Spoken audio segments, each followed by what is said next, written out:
Hey, that's Otavio. I'm doing this video for evaluating purposes concerning my spoken English language abilities by February 2016. I'll be reading the text, "You're not a nerd, geeks aren't sexy, and you don't fucking love science" from Maddox, which the link you can find in the description. You're not a nerd, geeks aren't sexy, and you don't fucking love science. I posted this status update on Facebook the other day. This was in regards of the growing popularity of a Facebook page called I Fucking Love Science. Anytime I see people on Facebook simultaneously liking iCarly, One Direction, and the Poly Deep Project, while also liking Fucking Love Science, it raises some red flags. The problem is, people who claim to fucking love science don't. They don't even like science, let alone fucking love it. Want a proof? Here are two posts from IFLS. On the left is a typical post, and on the right a rare scientific post. Note the number of likes each post received. No, you don't fucking love. What you actually love is photography, not science. Below are a handful of posts from I Fucking Love Science. The page is comprised mostly of pictures of space, Neil deGrasse Tyson, pop science junk, worn out memes, Neil deGrasse Tyson, and cleanly vague political agendas. Oh, and Neil deGrasse Tyson. The internet needs to collectively stop sucking Neil deGrasse Tyson's dick. And add bacon and zombies to that list. I love bacon, but fuck you for ruining it. Everyone, holy shit, shut the fuck up about bacon. Yeah, it's great, we know. Bacon cups, bacon salt, bacon shirts, bacon gun, bacon, bacon, bacon. We get it. Bacon is your Jesus, we know. Now do a shot of bleach and take some buckshot to the face. So take this picture for example. There's nothing scientific about it. It's just an image. There isn't anything that makes this more qualitative scientific than, say, a picture of some rocks or some cereal. Galaxies are comprised of objects, and this is just a visual deception of one. Depiction. What the fuck is this word? And this is not even a photograph. There's nothing scientific about it. It's just an image. So what? At this point you might be saying, so what? It's just a Facebook page that promotes human and photography under the guise of science. What's the big deal? Well, in their favor to promote shitty memes and pops high, they actually misinform people. Take this infographic for example. The reason people say there are 8 planets is because there are 8 planets.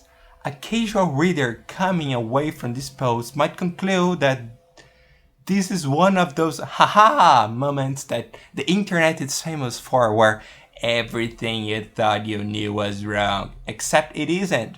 Pluto, Helmut, Makemake, Aries, and Ceres aren't planets. You don't get it to choose 8 or 13 planets. And there aren't 13 if you know them all by name.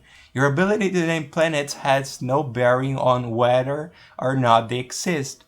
There will be the same number of planets whether you acknowledge it or not. There's a great article at University Today explaining why Pluto is not a planet and why it doesn't meet the requirements in order to be classified as one. Dwarf planets aren't the same. Not only is this infographic wrong, it's lazy. People love science in the same way they love classical music or art. Science and geek subjects are perceived as being hip, cool, and intellectual. So people take a passing interest just long enough to glom on these labels and call themselves geeks or nerds every chance they get. I feel a sharp pain in my head every time some moron on Twitter or Facebook says something like, "I'm doing my homework, I'm such a nerd, lol." Wrong fucking belt. You are not a nerd for doing your assigned homework. You're doing it because you have to, not because you want to. That'd be like saying, "I'm eating food, I'm such a foodie, lol." Since when did it become cool to label yourself as a nerd anyway? It's an artificial counterculture construct exploited by stupid websites like this. What a fucking nerd! Get a life, loser! And just like every nerd I've ever known, she has her MacBook, perched precariously on her lap, fingers staunchly on the function keys, where most people do their serious computing. Well, someone forgot to give the nerds are sexy memo to my friends because most of them are nerds and none of them are getting laid. The mother above looks like she has the choice to have lots of sex. She's probably not a nerd. Not fair? Well, neither is being born attractive. Let the nerds have something. Not everyone was born with good looks or enough power and health to compensate. If you have to tell people you're a nerd, chances are you're not. Nerds don't have to advertise their status. We know. Being a nerd is a byproduct of losing you're in what you do, often at the expense of friends, family, and hygiene. Until or unless you've paid your dues, you haven't earned the right or the reason to call yourself a nerd. Being a nerd isn't graceful or glorious. It's a life born out of obsessive dedication to a craft, discipline, or collecting some stupid shit that only you care about. If you think geeks are so sexy and cool, bang one.